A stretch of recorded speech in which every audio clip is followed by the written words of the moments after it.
Good morning, everybody. I'm Susan Howard, an attorney in Brooklyn. I'm here as a guest of District Attorney Michael Morrissey at the Child Advocacy Center in Foxborough, a wonderful resource for those who are victims or survivors. I prefer the word victims, and who need help after being abused.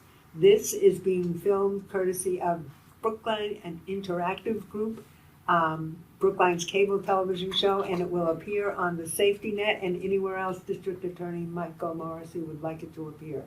With me is Rita McNalley, Chair of the Brookline Domestic Violence Commission. Rita, would you like to say a few words? Yes, good morning to all of you, and it's great to be here. And I just wanted to mention that it's because of the Norfolk District Attorney's Office that we have a domestic violence roundtable in Brookline, encouraging the police chiefs at a meeting that was held to find in their community people that would be willing to work on committees to find ways of bringing information developed by the district attorney's office into the community, so there'd be open discussion about it and the presentation of material that would be a resource to the people who needed some kind of direction or just the openness of it, because it seemed to be like the hidden thing. 1994 is a long time ago. Seems like just yesterday, Rita. Yeah, I know. I think I was still elderly during that period of time, but I've lasted through this. And it's been a wonderful partnership in our community with the police. It's a continuum. We've always had a policeman, sergeant level and above, coming to the meetings and helping with whatever activity we were doing at the moment. Susan's been a part of it for all that time as well. And formerly we worked with the Human Relations Commission and Steve Bressler, who is no longer with us as well. But we're continuing in Brookline now. We work with children's issues in the sense of trying to find ways of encouraging teachers and social workers to take the material that we provide from different organizations that work, including material that we get from this children's group here. The work that you're doing, because you give such really good sites for the computer research for teachers so that they can get into the issues and find what they could use for their classes and in their classrooms or as after-school events, and for parents as well. It's a little bit more tricky because of the Zoom worshipers who like to be away from human contact. It seems it's more comfortable. You're not facing one another. And to get the information in, so what our group does is we try and go to all of the state agencies that have anything at all to do with domestic or sexual violence and get all the pens, all the information that they have. And when we meet with groups, even with their political groups, start handing out things and say, hi, this might not concern you, but it's information that you can use for a neighbor, for yourself, for one of your kids. Just it gets the information out, and here are the numbers to call, so it doesn't seem like we're proselytizing and trying to pressure people into something they don't want. So I want to welcome all you guys and ladies and my pal Bailey to the thanks, Bailey.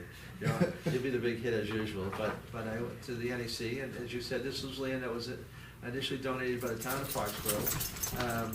Bill Keating actually was a moving force to put this together.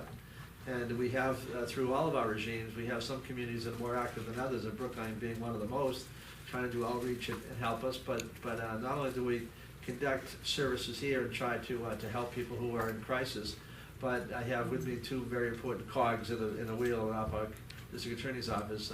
Immediately to my left, Billy, you're last, but Kristy MacDougall is one of the outreach workers, and she does all the things that you love to hear about, Susan. Yes.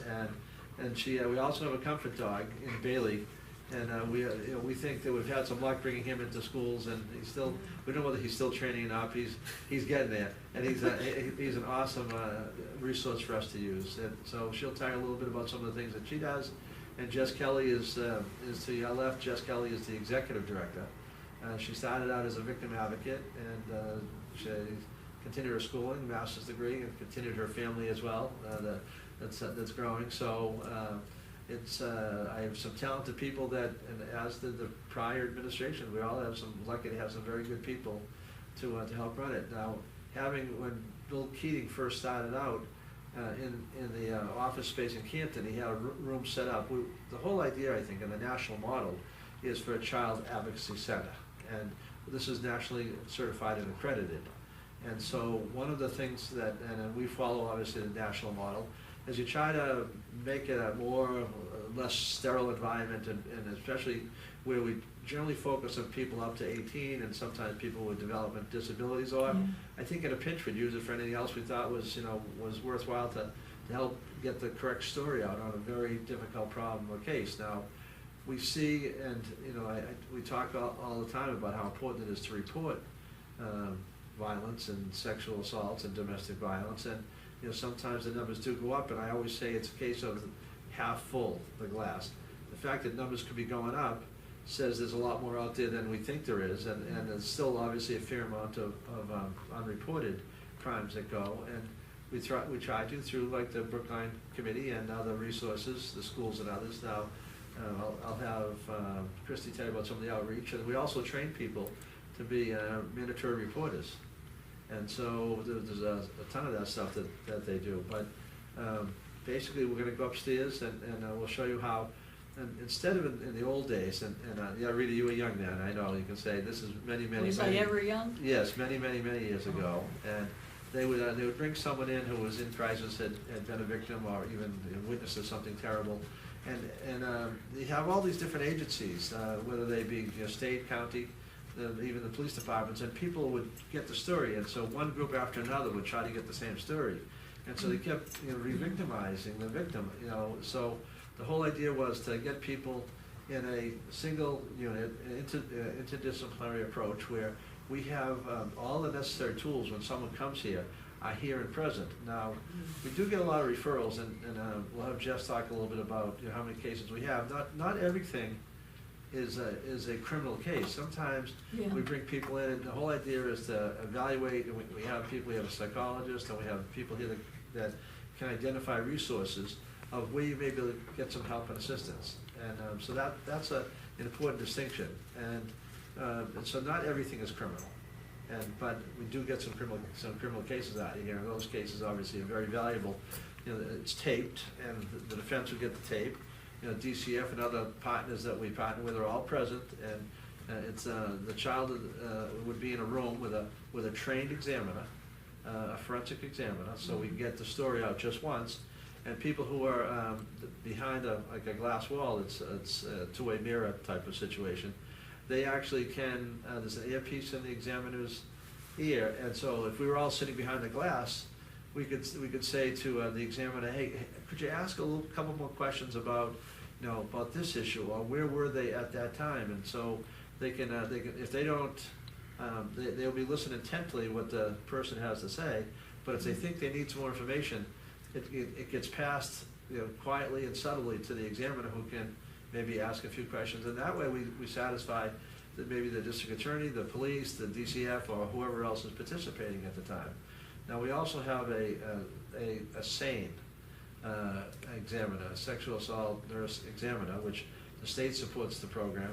So we have the capacity here to also to do the necessary collection of evidence and other examinations that may be required in those really terrible situations. So you're not in a hospital setting either. It's kind of the neutral and site, and so we don't. The community knows we're here, and the town of Foxborough was kind enough to donate the land. And Bill Keating actually, I believe, a good portion of this was built through drug forfeiture money, and so there's the drug community giving back. And the criminals in Norfolk County doing something good for instead of us chasing them all the time. But I'm going to have, if I could, I'm going to have Jess just say a couple words about all the good work they do, and maybe even about the number, so we have an idea of how many people actually come through here. I know it's growing. Yeah. Thank you both for being here today. We're excited to tell you about our center. So in 2023, we had about 600 referrals, and that's for child physical abuse, sexual abuse, witness to violence, and then CSEC, so child trafficking and exploitation cases, and neglect. So of those 600, we had about 70 forensic interviews, as DA Morrissey was talking about that multidisciplinary team approach where the forensic interviewer is talking to the child one-on-one. But like Michael was just saying, not everyone ends in criminal charges. So not all 700 or 600 children are coming to the center for forensic interviews. There's a criteria for, the child to come in. They'd have to be of talking age. They'd want, have to be willing to talk about what happened to them. And so say a child doesn't want to come in for a forensic interview. Maybe they just need medical support. So we have that pediatric SANE nurse who could meet with them, do a medical exam of them, or if appropriate, evidence collection can be done here on site. Or we have a mental health coordinator who's staffed by Norfolk Advocates for Children, who has relationships with clinicians throughout the county. So we could, it's difficult to get into clinical treatment right now. There's long wait lists. There's such a need. But we have linkage agreements with agencies throughout Norfolk County to try to get these children and caregivers seen quickly for the appropriate treatment. So we offer that as a service here too, and Kristy too does the outreach to make sure that there's awareness around child abuse, child protection. It's often something people don't really want to think about, which is understandable, but it's so important to talk about it for prevention. How has it increased? Do you have more cases, say 2023 than you did in 22, and is it continually going up? And if so, why, D.A. Morrissey? Yeah, this is the expert. You talked to the right person. The last couple years, actually, with COVID, where the kids really weren't in the community, Yes. We definitely saw a dip there. I think right now we're seeing an increase again since that time. So, 600's a high number. Last year, or the year before, I think it was just a little bit higher, like just shy of 700. But we're talking, a lot of children. And when COVID took place, kids were at home, so the mandated reporters really didn't see them. The doctors visits were virtual. Right? Yeah, they weren't going to the dentist, the doctor. They weren't in the community where the mandated reporters would see them, where they could get the disclosure and file the 51A report with DCF. And that's really like the vehicle for us to get the report. We get that through A the mandated department. reporter. Exactly. Or law enforcement. Police departments, when they recognize a problem, sometimes they obviously file 51A reports a lot, but they also may recognize the need for someone to get some services, and we try to train them to send them out. Maybe we can help them out and get some services quicker, or in the alternative, if it's involving a crime, obviously they want to take advantage of getting the story right. You know what you women and you do with programs like this? Yeah. You break down the barrier of shame.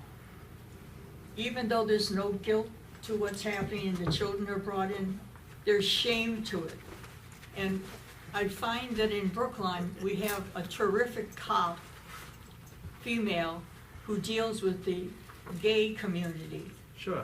And she does the training. She's so subtle and so good. Well, that's probably one of the hardest things. That there are multiple different groups of communities out there that some present unique challenges to reach. You have the same thing with young children who have developmental disability problems. Yes. That they're working on that all the time, about people's mental health and other problems. So, those are issues that we obviously have a long way to go, but people become more and more ready to accept and deal with the problem.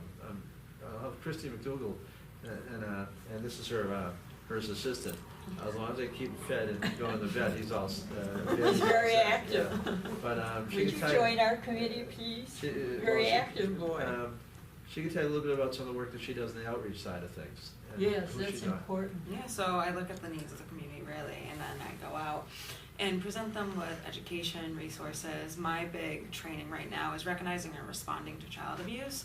So a lot of my participants are school teachers, school resource officers, school nurses. Anyone who works with a child is a mandated reporter, or anyone who reports to someone, if they volunteer to work with children, is also a mandated reporter. So it's important that they know their roles and responsibilities, and that they are a helpline to these kiddos when they do need that help, and they're a trusted adult, so kids do have someone to go to.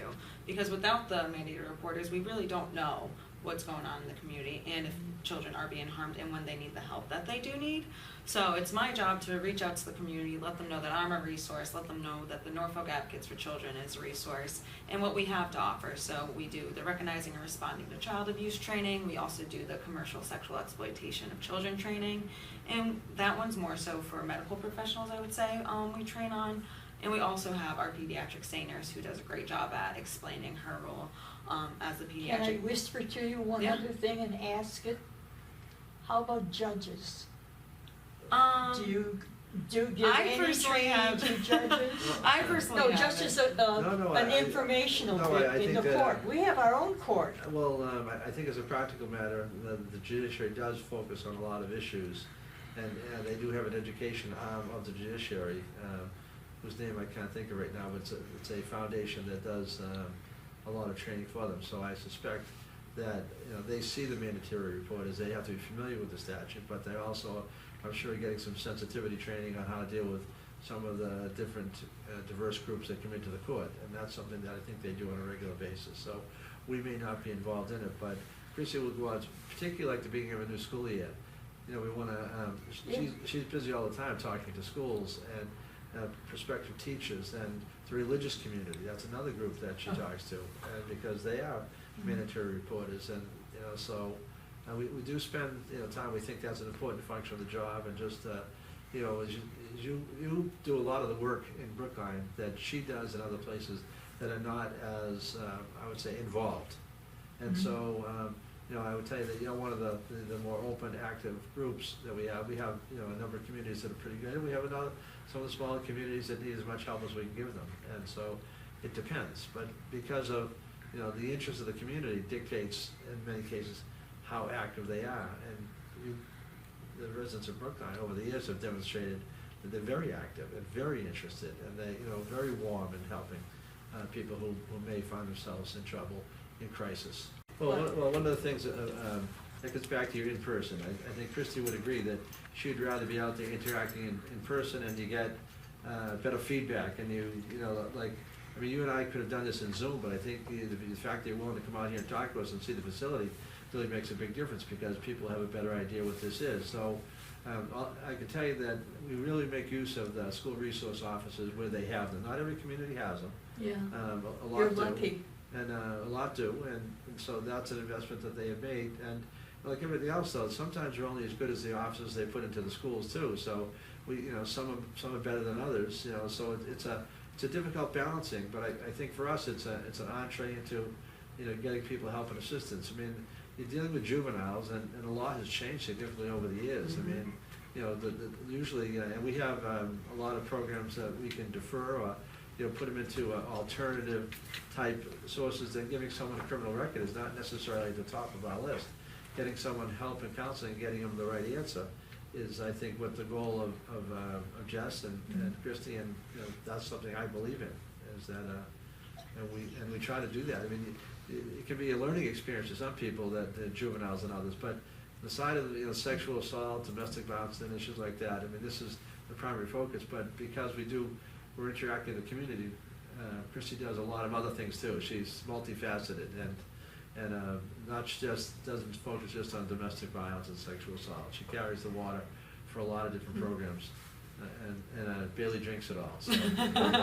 But you also have the media now, which is a contender for the spread of Well, that's why violence. one of the reasons why we were happy that you and Susan came out, because we're going to have a program out of this, and we're going to hopefully edit some of it, and we get it out to the Brookline community, and I'm hoping that I can add some other people in, and we can start to put it out. We're losing the local newspapers are gone by the We wayside. don't have any. Yeah, we don't have any. We have one, Brookline News, and They're trying, that's all No, I can well, in say. Quincy, we have a strong local, but the Ledger has been kind of No, we don't slowly have local dying, either. but the Quincy Sun is pretty good. I think Milton still has a paper. I know Braintree and Holbrook are pretty much gone, and Weymouth, you know, so you go through the We list need that this. they used to have the weekly papers, used to be kind of the backbone of some good local news, and that's disappearing, so you're down to X and YouTube and just, you know, people, we're all older now, so TikTok. we get our news, I still On read a our phones. newspaper, yeah, and Me too. Yeah, I so- do. Our website has a lot of the outreach materials that we offer, so that internet safety Nice. brochure you had mentioned earlier Your with all of brochures are those. fabulous, they And really are. they're Because all they listed. give those sites for parents to get on the internet. Yep. And to your point, you know, it is breaking down some barriers to get children in here. You know, we know that it's difficult to talk about what's happened to them, you know, so like I had said earlier, you know, we don't force kids to come in and talk about it. People talk about it in their own time. Sometimes it's, you know, delayed disclosures, and we really meet kids kind of where they're at with that, and you know, make sure that we can offer them the services and have this be a culturally sensitive environment. We offer all those brochures in different languages. If there's a need, you know, we'd have an interpreter on site here. So, you know, we're trying to break down as many barriers as possible to make sure that the children and families get the services they need. Who pays for all of this, to be crude? It's, Is it insurance? If I brought a kid in, would well, insurance pick it up? well, I only know part of the people, because some of it, there is a board, a nonprofit board, they're looking for members, and they raise some money, so they actually pay for the psychologist, because they have to be independent of the district attorney's Right, office. right. I support Jess and Kristy, that's, you know, kind of our contribution. And Bailey.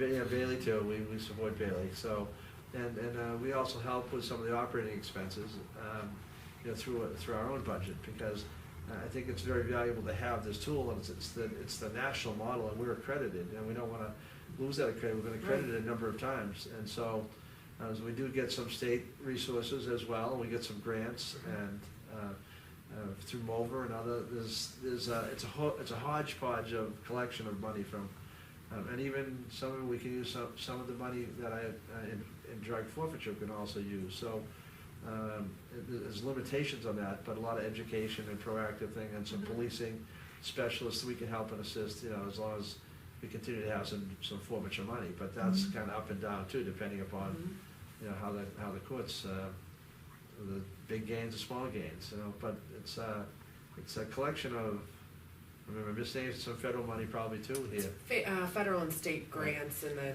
the DA's office, and the NAC does have a board of directors, so then there's some fundraising as well.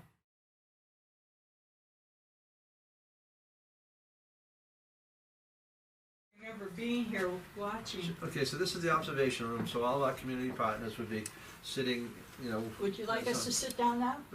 If you.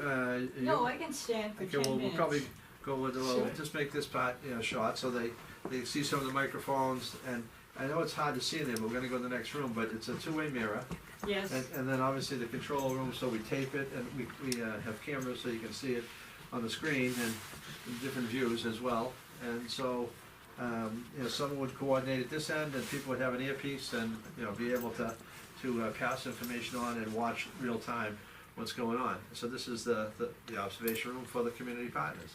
And we'll walk into the next room, and there's two other rooms, that one, as you like, with all the toys and the rocking chair and stuff, I which love is, that room, we it's in try my to, dreams. we try to put kids at ease, and then we'll show you where the interviews actually happen. So these are our two waiting Oh, rooms. this This is one, it. this is the room you like. This is the room. So, This is great. this is for younger children, and obviously, you know, some of my favorite books, Dr. Seuss, you know, he's a Massachusetts homegrown. But the colors are really, the children Well, must someone love did it. a nice job painting this, you know, and This is just gorgeous. so we try to at least put them at ease, and then when they have to, they walk across the hall, and we'll go into the room where actually the interviews take place. Look at the sneakers on, Yeah, on this, the foot of the. on the rocking chair. Can I Adorable. trade my shoes? This is the forensic interview room, so where the Oh, that's children right, yeah. talk one-on-one So with if the you look interviewer. at- You can't see where we just came from. Come on in a second, Rita. Come over with me. We'll get you on TV. And this is, when we were on the other side of this wall, now, this is obviously a mirror to us right now, but it's a two-way mirror. And we were in the observation room where the conference table was, and right here is the control area. If you look really close, you can, basically see it, but it's very hard to see. And so a young child and a trained examiner, a forensic examiner would come in. Now, the only cameras that are visible, but are here on either side, but they can actually move the camera around, and they, capture the expressions of the questioning. So it's not like we have the photographer here with us holding a camera. It's not like that. It's very subtle and quiet, and we try to put them at ease, especially while we have the little waiting areas, and then they come in, and the trained examiner would do their work. So the only cameras are what is on the wall? Pretty much, yeah. So the young people would not even know that they were being filmed? We do No, tell no. them. Oh, you do? Yeah. Okay. Yeah, but they wouldn't necessarily, they wouldn't be conscious, necessarily Yeah, of but the it's in their camera. face. But it is, here, and it's on the other side, so, Okay. and it's at a lower angle, so you have a younger child, so they, they can get a description of what's going on, they get the expression, and so it allows you, that goes back to Rita's original question. Would you rather conduct an interview by Zoom, or would you rather have the person live where you can actually see it? And I think we prefer, clearly in this instance, live, but also, we have all of the people that we need. There's only one set of questions, so you're not gonna have a Brookline police interview, a district attorney's interview, a DCF interview. One interview covers everybody. Who does it? Well, we put it together and coordinate it, and then we provide the interview to the appropriate agencies. But who does the actual interview? We have, We have 2 or 3 trained people. I think, are you still certified? I am one. Yeah, Yes. and who else? Deanna, Deanna, Kristen, and Okay, so it's Kathy. people from the DA's office? Yes, well, they go to a specialized training, you have to, I think, at least spend a week in Alabama or some. Yes, some- Huntsville, Alabama, at the original Child Advocacy Center. How long would an average interview take? That's a popular question. It can, And it's a ridiculous question, because you don't know. you never know, Right. but it could, on average, I'd say about an hour, but it could be 20 minutes, it could be 2 hours, it could be 3 hours, you really don't know. It's, All You depends know, on how all willing, like how the- much they're willing to disclose, and how responsive they are to the Right. questions. I mean, we've had people get here and say they just can't do it too. Right. So they come this far, and we just, they don't wanna chicken out. participate. Or if you have a Michael, what's the 2-year-old, youngest it's hard to keep a age 2-year-old. of the Well, I kids that think, come in? I know that Does that depend again? the youngest age, I guess, I can't give you the youngest we've had, but I can tell you, obviously, they have to be able to comprehend the question, and. Talking age, if the child's able to speak, we can talk to them. It doesn't mean that they'd be Mhm. able to really engage in an interview with non-leading questions. Right. To the degree an older child would be able to, but it is, part of the forensic interviewing training to do these interviews in a developmentally appropriate way. Do they do any drawing? I remember from a case way back, Fells Acre, that a lot of the information. Well, they our got- use of props, so we're using a kind Yes, of do you use props. props? We do not, no. We don't have any toys or anything in here. We do have coloring if the child wants to color, but it's not a part of our interviews. It's really To put what at they're ease. able to talk about. Interesting, and do you serve food if they're here a while, like lunch, or did the Well, we parents? have some snacks and some water in there. What do you guys want to take? Water it to and- lunch? No. I was Water just and wondering. pretty bland snacks, so they can have Cheez-Its, pretzels, things like that. But we try to make it so that they're not here all day long. That's what I'm, Yeah. yeah. So usually we'd schedule either a morning interview or an afternoon interview, so they're not here, Do you prep the parents or the escrow, whoever's bringing them in, as to what is going to happen, so they have some idea Oh, of? yeah. If the parents aren't in here with you. They right? don't come into this room and they never see the interview. They are aware of everything about the forensic interview, and we ask that the child be aware too, because we want them to know what they're here to talk about, that people do observe it, and that they are being recorded. We want to be honest with the kids. And that's all part of the preparation work that has to go in just to get him in the door. So Right. they spend a lot of time educating people as to what will happen and how it will occur.